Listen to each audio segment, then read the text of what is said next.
Pokazat ću vam 3 klipa koji su meni promijenili život. Well, in every movie, I do a book. I bind it. It's basically has the whole movie in it. This is the inspiration for the first house at the beginning of the movie. This is very Italianate, very gothic. The other one I picked was a little simpler. This is a sketch for the opening where Jeffrey Jones sits up and the camera goes through the window in the lightning flash. These are actually one of the theaters that we did do. Everything was simple and graphic. There wasn't a lot of, texture stuff. It was graphic, simple. The poster. This is the one I did. It was originally, the real movie was called Glen or Glenda, and I had to change a bunch of stuff the night before. And I even put wallpaper. This one is where Bella is doing his first scene, and he gets incensed that someone compares him to Boris Karloff, and he goes off on Boris Karloff. This is from one of the apartment sets that Johnny lived in. This is from the I Have No Home scene that I showed you previously. And this is from the scene where Johnny Depp is sitting on a couch reading, and he has this thinking about in Glen or Glenda when he thinks about wearing women's clothes. I used a lot of vinyls and linoleums that tried to give it the 50s period.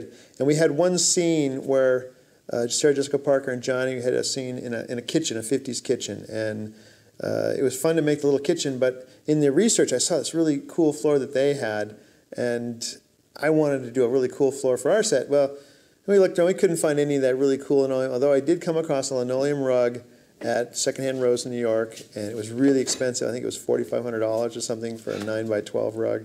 It's just a piece of loose linoleum, and it's really beautiful little borders and stuff on it, and I just had to have it. It made that set. It was really a beautiful thing. You really only see it a little bit in the movie, but it really finished the set. You walk in, and you saw this cute little 50s streamlined kind of set with this great linoleum floor, and I was happy. It was a lot of money for it, and I know it got ruined. Znaš što je prvi klip? Ovako, Ed Wood, dodatak sa DVD-a, gdje objašnjavaju kako su napravili film. Sad, što je ovdje bilo bitno?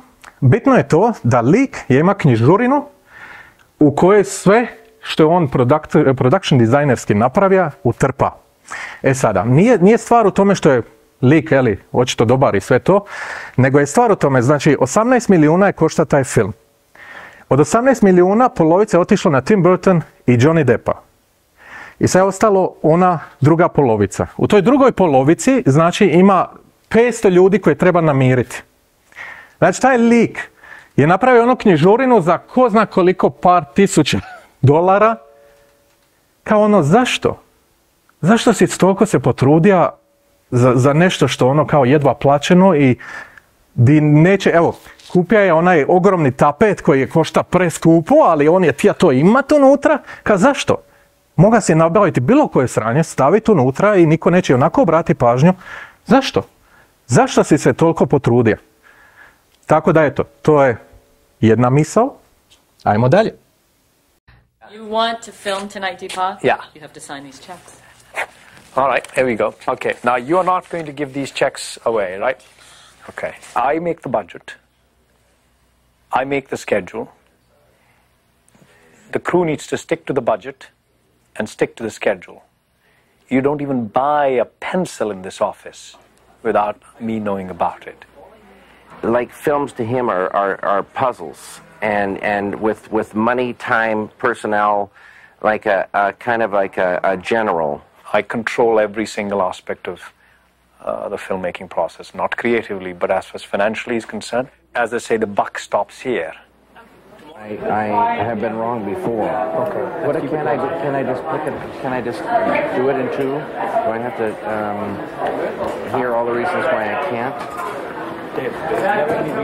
And you walk up to him and you tell him lies. You say you can't have this, or you say it's great, David, you can do this, or you do everything that you can to keeping the best interest of the movie in line, and also making sure that it's done for the amount of money that you have.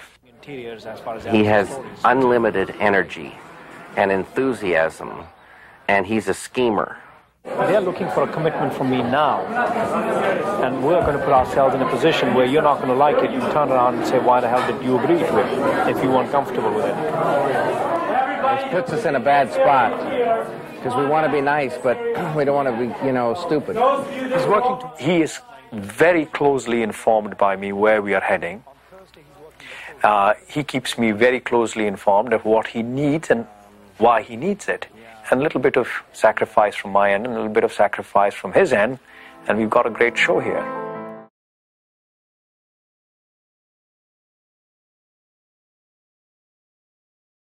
Znači, to je drugi klip. Što je ovdje tu šema? Kako se zove?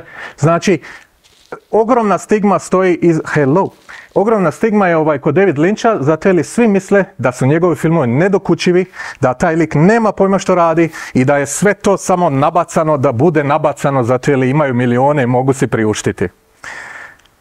Nije istina. Nije istina. Znači, David Lynch je u sustavu filmskom, kao filmskih studija, koje su jako hvaljeni studije, jako pouzdani, jako marketinški, kako bi rekao, rasprostranjeni. Znači, on mora se baviti pravilima koje studio zadaje. Ne može on natraskat bilo koje smeće i onda reći, evo ja ću sad napraviti film i to je to. Nema toga. On mora svaku stvar objasniti zašto mu treba u filmu, svaku stvar mora opravdati, znači meni to treba i onda Deepak dođe i kaže i onda što? Što sad? Sad se moraš onda snaći, onda moraš naći neku drugu stvar, ali je kao, jel ta stvar onda govori ono što on ti ja reći, i tako dalje i tako dalje. Kao što ste vidjeli, jako je promišljeno o tim stvarima što on ne radi. I jako je bitno znati da svaki film se da njegov dokučiti i stvarno je, mislim, ima ljudi koji tvrde A, B, C i D, ali je definitivno dokučivo.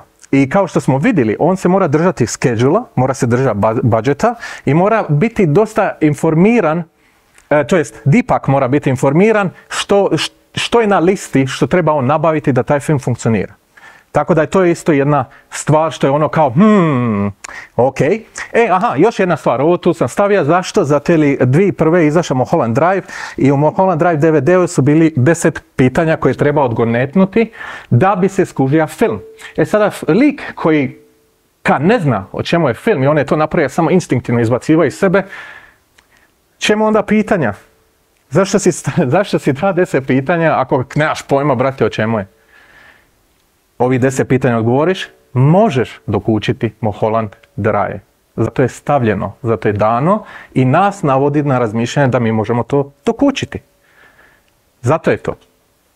Ajmo dalje. Pittsburgh has more bridges than any other city in North America. A powerful visual reminder of Pittsburgh's potent past. The bridges are also an appropriate symbol for the yearning felt by the human characters of Wonder Boys, each of whom is trying to find their way from here to there, looking for a bridge that will allow them to leave the past behind and move on to the better version of themselves. We snuck in bridges at key moments in the story. There are quite a few of them, like rabbits hidden in a cartoon tree. My own favorite is the one that passes behind Grady's head as he answers Vernon's question. If you didn't know what it was about, why were you writing it? I couldn't stop. As with most of the countless details that make up a movie, the idea wasn't that the audience would consciously think about these bridges, but that they might sense their presence, and they would add something on a subconscious level to the texture of the movie. Sad je prelomni trenutak. Znači, lik je reka, oni su stavljali te mostove tako da ih ljudi ne primijete. Da ih ne primijete. Znači, ekipa od 50-100 ljudi se moralo seliti iz jedne točke u drugu točku da bi se u pozadini snimio most koji niko neće primijetiti.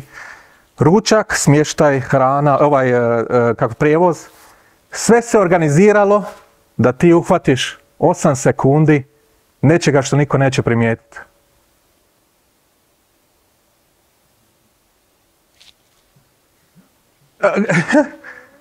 Znači, što je tu poanta? Nešto se krije iza. Taj što se krije iza, zato sam ja tu. Znači, ovako, što smo skužili iz tog klipa? Skužili smo iz tog klipa da u filmu se puno više događa nego gledatelj uopće može pojmiti.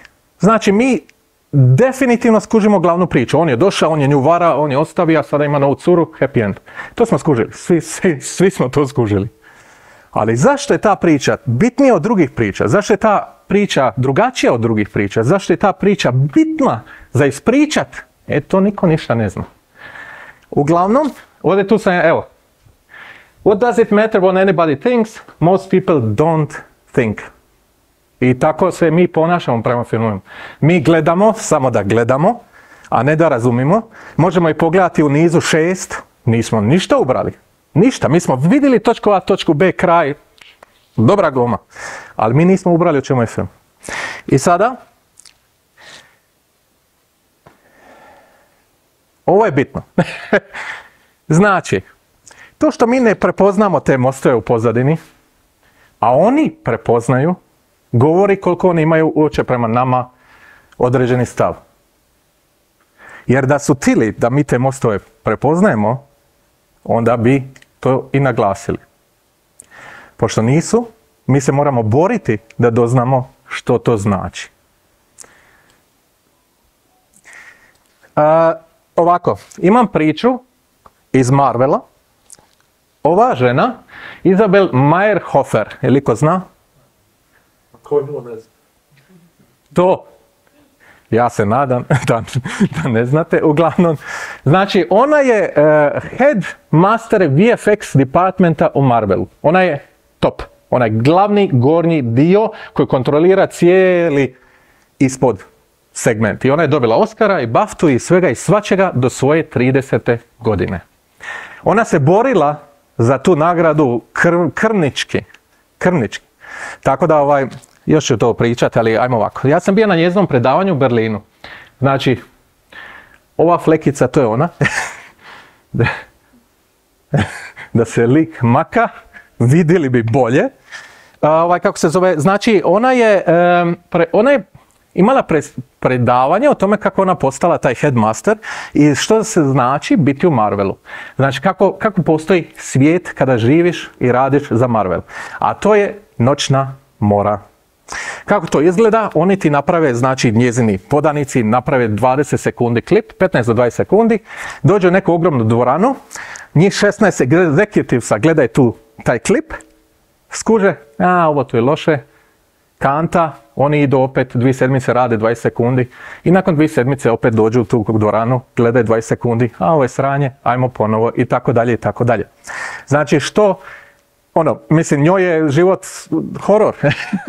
Non stop je stres, 20 sekundi ne izgleda kako treba i tako dalje. Ona je nama bila na predavanju pokazala klip od Ironmana, gdje je Iron Man stavio rukavicu na šaku i torpedo ispalija, diže se gore, kraj. I onda kao, što vi mislite o tom klipu? I mi smo svi, wow, vrh, stava, Bog te Isuse, znaš, kao, cool. I kako se zove, a ona je rekla, znači krivo je ovo, krivo je ovo, krivo je ovo. I onda ovdje tu fali sjena, ovdje tu nije težina, ovdje tu ovo. I ona, znači 20 sekundi, ona je tu sat vremena driblala koliko stvari je loše. Zašto? Zato je executive s njoj non stop su nad glavom i ona mora deliver produkt kakav oni očekuju. Ali zašto je to tako? Zašto mora biti to tako? Zašto mi onako ne kužimo te stvari? Čemu taj trud? Onda, ona je bila radila na ovom filmu, vjerojatno je nepoznat.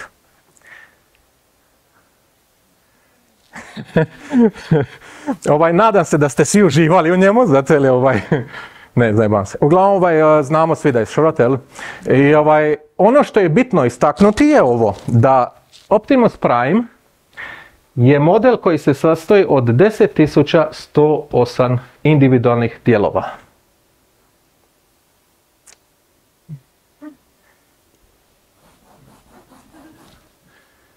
Ne 110, ne 100, 108. Zašto? Zašto, brate? Ovo je digitalno. Ali kao 10.108, kao, moga si to napraviti u 5. Bitno je ruke i glava da se miče gotovo. Kao zašto oni se toliko trude kada mi ne vidimo prvo 10.108 dijelova? Koja je poanta iza toga? Što tu mi, gledatelji, dobivamo? Ništa. Ništa, mi ne možemo razlikovati 30.000 od 108.000, 10.108, sorry. Mi ne možemo to razlikovati nikako golim okom. Znači onda čemu to rade? Da se mogu kurčiti, to je točno. To je točno. Znači što?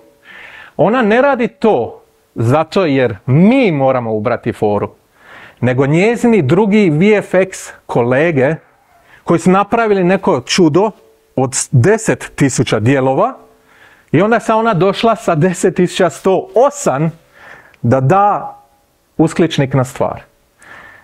To je njihova igra. Oni se međusobno pokušavaju nadmetati. Oni međusobno pokušavaju napraviti jedan drugome što bolje, što više, što jače. Drugi dio, treći dio, 6 remake-ova. To je njihova igra. Boli njih briga za nas, gledatelje.